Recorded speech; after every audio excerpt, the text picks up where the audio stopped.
Baiklah, di sini saya akan menjawab soal nomor 3, yaitu UAS mata kuliah Kimia Farmasi Kuantitatif pada bagian praktikum.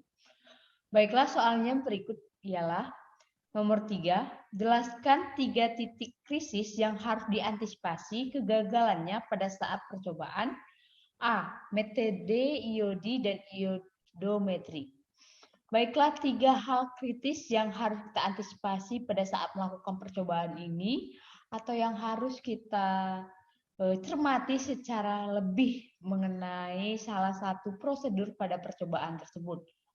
Yang pertama ialah pada metode iodimetri ini dan iodi ini itu haruslah pada larutannya itu kita jaga supaya pH yang ada pada larutan tersebut di bawah dari 8. Ini disebabkan karena dalam larutan alkali iodium itu bereaksi dengan hidroksida atau H- itu akan menghasilkan ion hipoiodit yang akhirnya akan menghasilkan ion iodat.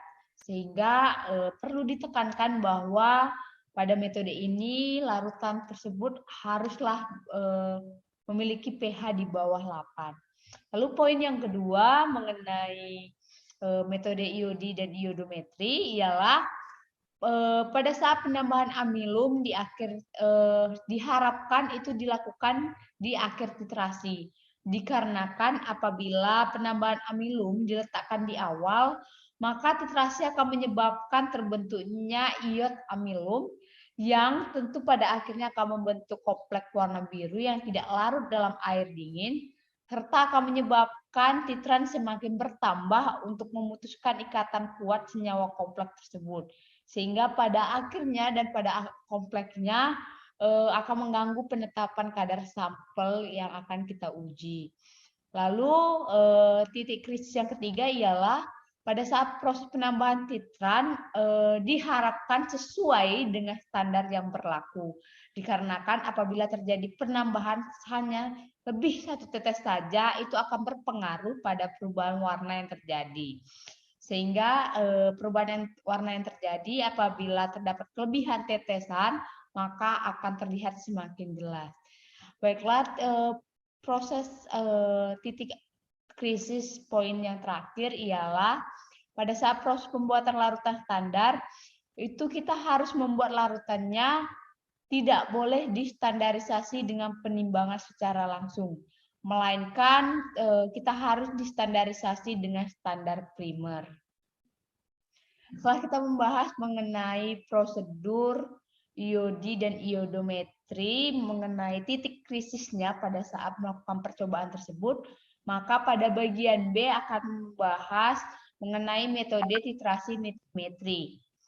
Hal-hal krisis yang harus kita perhatikan selama melakukan percobaan ini berdasarkan semester 4 yang sudah saya jalani ialah yang pertama, kita harus memperhatikan suhu titrasi yang sedang kita lakukan.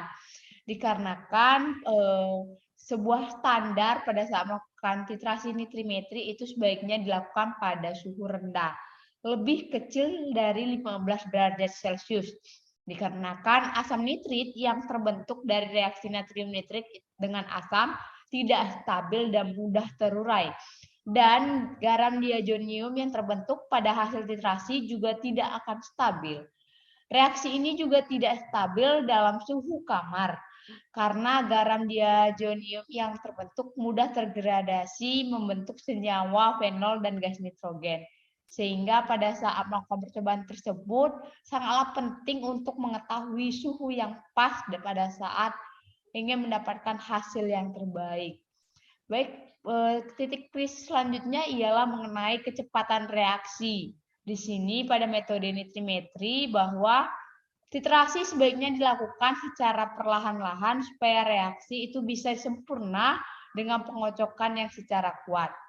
Lalu poin selanjutnya ialah mengenai keasaman, di mana pada titik krisis pada keasaman berlangsungnya titrasi yaitu pada pH kurang lebih 2, hal tersebut juga harus diperlukan untuk merubah NaNO2 menjadi HNO2 serta pembentukan garam diazonium.